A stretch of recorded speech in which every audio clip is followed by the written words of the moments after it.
बेटियां घर छोड़ती हैं, घरवालों को नहीं। सिमरन की भावुक कर देने वाली कहानी। खिड़की के पास खड़ी सिमरन सोच रही थी, भाई दूज आने वाली है, पर इस बार ना तो माँ ने फ़ोन करके भैया के आने की बात कही और ना ही मुझे आने को बोला। ऐसे कैसे हो सकता है? हे भगवान, सब ठीक हो। अपनी सास से बोली, माँ जी मुझे बहुत डर लग रहा है, पता नहीं क्या हो गया, मुझे कैसे भूल गए इस बार। सास ने इजाज़त देते हुए कहा, कोई बात नहीं बेटा, तुम एक बार खुद जाकर देख आओ।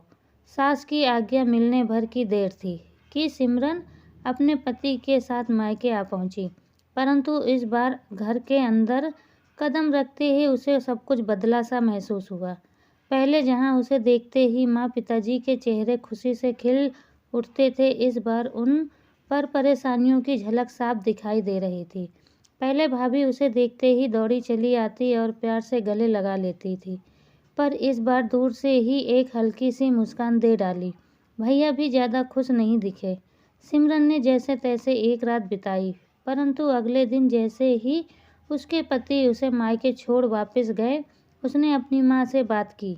तब उन्होंने बताया, इस बार कोरोना के चलते भैया का काम बिल्कुल बंद हो गया, ऊपर से और समस्याएं, बस इसी वजह से तेरे भैया को तेरे घर भी ना भेज सकी। सिमरन बोली, कोई बात नहीं माँ, ये मुश्किल दिन भी जल्दी निकल जाएंगे, आप चिंता मत करो।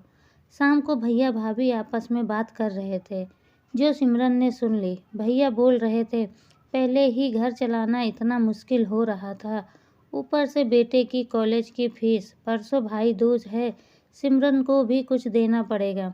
भाभी बोली, कोई बात नहीं, आप चिंता ना करें, ये मेरी चूड़ियाँ बहुत पुरानी हो गई हैं, इन्हें बेचकर जो पैसे आएंगे उससे सिमरन दीदी को त्योहार भी दे देंगे और कॉलेज की फीस भी भर देंगे। सिमरन को यह सब सुनकर बहुत बुरा लगा। भैया भाभी ये क्या बातें कर रहे हैं? क्या मैं यहाँ उनको तंग करके कुछ लेने के लिए आती हूँ? वह अपने कमरे में आ गई, तभी उसे याद आया कि शादी से पहले कुछ समय वह नौकरी करती थी, तो उसने बड़े शौक से अपनी पहली तनख्वाह लाकर पापा को दी थी। तब पापा ने कहा था, ये पैसे अपने पास ही रख ले बेटा, मुश्किल वक्त में काम आएंगे। इसके बाद वह हर महीने अपनी सारी तनख्वाह बैंक में जमा करवाती रही। शादी के बाद जब भी मायके आई तो माँ ने उसे पैसे निकलवाने को कहा, पर सिमरन हर बार कह देती कि अभी मुझे ज़रूरत नहीं है, पर आज उन पैसों की उसके परिवार को ज़रूरत है। वह अगले दिन ही सुबह भतीजे को साथ लेकर बैंक आई और सारे पैसे निकलवाकर पहले भतीजे की कॉलेज की फीस जमा की और फिर घर का ज़रूरी सामान खरीदकर घर वापस आ गई। अगले दिन जब भैया टीका किया तो भैया ने भरी आंखों से उसके हाथ में 100 का नोट रखा। सिमरन मना करने लगी तो भैया बोले, ये तो शगुन है पगली, मना मत कर।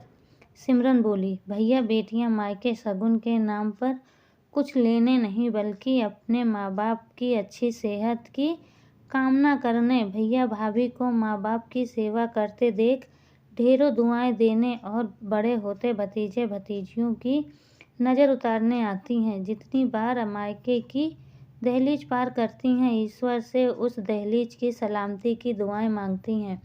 जब मुझे देख माँ बाप पापा के चेहरे पर रौनक आ जाती है, भाभी दौड़कर गले लगाती है, आप लाड लड़ाते हो, मुझे मेरा शगुन मिल जाता है। अगले दिन सिमरन ने मायके से विदा लेकर ससुराल जाने के लिए जैसे ही दहलीज के पार कदम रखा कि भैया का फ़ोन बज उठा। उन्हें अपने व्यापार के लिए बहुत बड़ा ऑर्डर मिला था। ये सोचने लगे, सचमुच बहन बेटियां मायके कुछ लेने नहीं बल्कि अपनी बेशकीमती दुआएं देने आती हैं। जब वे घर की दहलीज पार कर अंदर आती हैं तो बरकत भी अपने आप भीतर चली आती है। हर बहन बेटी के दिल की तमन्ना होती है कि उनका मायका हमेशा खुशहाल रहे और तरक्की करे। मायके की खुशहाली देख उनके अंदर एक अलग ही ताकत भर जाती है, जिससे उसके अपने जीवन में पेश आने वाली मुश्किलों को वो डटकर सामना कर पाती है। भैया की आंखों से खुशी के आंसू बहने लगे। वीडियो अच्छी लगे तो लाइक शेयर सब्सक्राइब ज़रूर करें और कमेंट करके बताएं वीडियो आपको कैसी लगी। धन्यवाद।